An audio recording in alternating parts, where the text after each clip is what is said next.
Sir आज शांति पाठ था, यहाँ पर आप भी पहुँचे थे, परिवार से किस तरह बातचीत हुई है, शांति पाठ में आप शामिल हुए? अ, मेरे लिए दुर्भाग्यपूर्ण है, लेकिन सामाजिक मान्यताएं हमारी जो हैं आध्यात्मिक, उनका पालन करना पड़ता है। आज मुझे स्वर्गीय उमेश पाल जी के असामयिक हत्या और मृत्यु पर जो आज शांति पाठ हो रहा है उसमें मैं शरीक हुआ हूँ। मैं ईश्वर से प्रार्थना करता हूँ कि उनकी आत्मा को शांति मिले, ईश्वर उनके अपने श्री चरणों में उन्हें स्थान दे, उनके परिवार, समर्थक, प्रशंसक, अनुयायियों को इस महान दुख को सहने की क्षमता प्रदान करे। जहाँ तक माता जी से बात हुई है और उनकी पत्नी से बात हुई है, उत्तर प्रदेश सरकार के और प्रयागराज पुलिस और उत्तर प्रदेश पुलिस के द्वारा अभी तक किए गए कार्यों से वो संतुष्ट हैं। जैसा मुख्यमंत्री जी ने सदन के फ्लोर पर ये आश्वस्त परिवार और देश को, यूपी को किया था कि माफियाओं को वो मिट्टी में मिला देंगे। जमीन दोज करने की श्रृंखला में दो अपराधी जो इस घटनाक्रम में स्वयं शामिल थे, वो जमीन दोज हो चुके हैं। उनकी करोड़ों की संपत्ति भी कई लोगों की जमीन दोज हो चुकी है। ऐसे दो अन्य अपराधी जो इस अपराध में शामिल थे, बाय द वे सीसीटीवी में नहीं है, उनको भी जेल भेजा जा चुका है। मैं उम्मीद करता हूं कि मुख्यमंत्री जी के निर्देशन में प्रयागराज पुलिस शेष बचे हुए अपराधियों को जो इस हत्याकांड में शामिल है और जिन लोगों का क्रिमिनल कॉन्स्पिरेसी 120 बी के जो मुलजिम है, उनके खिलाफ कठोर कार्रवाई करेगी। सर 2 हफ्ते का वक्त हो गया, तमाम शूटर अभी तक पकड़े नहीं जा सके हैं। परिवार वाले इसकी वजह से काफ़ी दुखी हैं। जहाँ तक मेरा अपना पुलिस का अनुभव है कि अपराधी अपराध करने से पहले अपने भागने का रास्ता और छिपने का जगह ढूंढते हैं, लेकिन फिर भी 72 घंटे के अंदर एक अपराधी का एनकाउंटर हो गया था और दूसरे का भी हुआ है। 2 लोग जेल भी गए हैं, लेकिन हम उम्मीद करते हैं अपराधियों की पीठ पर जब राजनीतिक आशीर्वाद होता है तब देरी होती है। हमें मंशा देखनी चाहिए कि पुलिस की मंशा और सरकार की मंशा क्या है। सरकार की मंशा क्या है, ये मुख्यमंत्री जी ने एक जो सर्वोच्च सदन होता है राज्य का, उसके फ्लोर पर, इसको हम राजनीतिक भाषा में एश्योरेंस कहते हैं, कि एश्योर किया था कि वो मिट्टी में मिलाएंगे और मिट्टी मिलाने की श्रृंखला में 2 मिट्टी में मिल भी चुके हैं। सर क्या कहते हैं, अभी भी कई शूटर पकड़े नहीं गए। आशंका जताई जा रही है कि कुछ नेपाल भाग सकते हैं जो है। तो क्या केंद्रीय एजेंसियां भी उत्तर प्रदेश पुलिस की, एसटीएफ की मदद करेंगे कुछ इस तरीके का भी? बहुत सी बातें हैं जो बाइट में नहीं कही जा सकती हैं और कमिश्नर प्रयागराज भी नहीं आपसे साझा कर सकते हैं, क्योंकि उससे पुलिस की टैक्टिक्स और स्ट्रेटजी में फ़र्क पड़ता है। लेकिन जब कोई ऐसे हीनियस क्राइम होता है, भले उसकी तफ्तीश आईओ प्रयागराज पुलिस करे, लेकिन एसआईटी है या इंटेलिजेंस ब्यूरो है, सभी लोग प्रयास में रहते हैं कि ऐसे दुर्दांत अपराधियों की सुरागसी और पतारसी वो स्वयं करें और इस केस को खुलवाएं।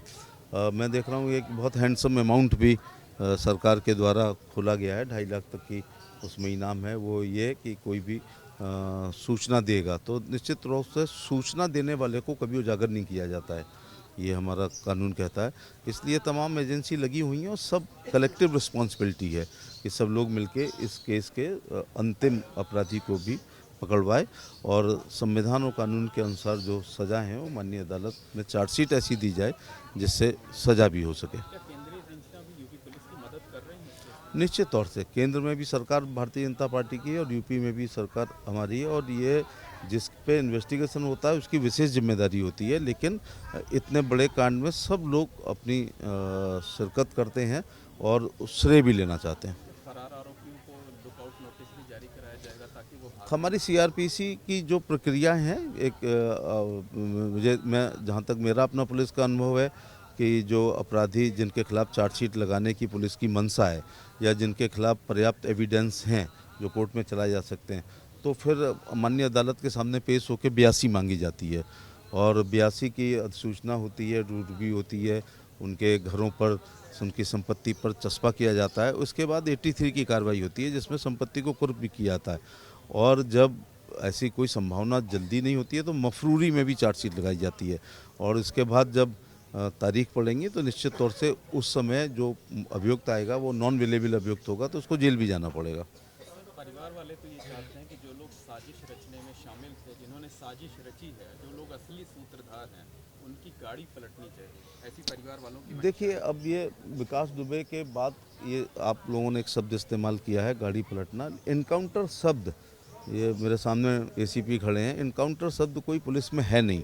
ये पुलिस एंगेजमेंट होती है कि, और जब भी कोई भी व्यक्ति, आपको भी, आप पीवीपी के संवाददाता हैं, आपको ये पूरा हमारे आईपीसी में अधिकार दिया है कि राइट ऑफ प्राइवेट डिफेंस में भी आप किसी की गाड़ी पलट सकते हैं, मार सकते हैं और उसकी हत्या कर सकते हैं।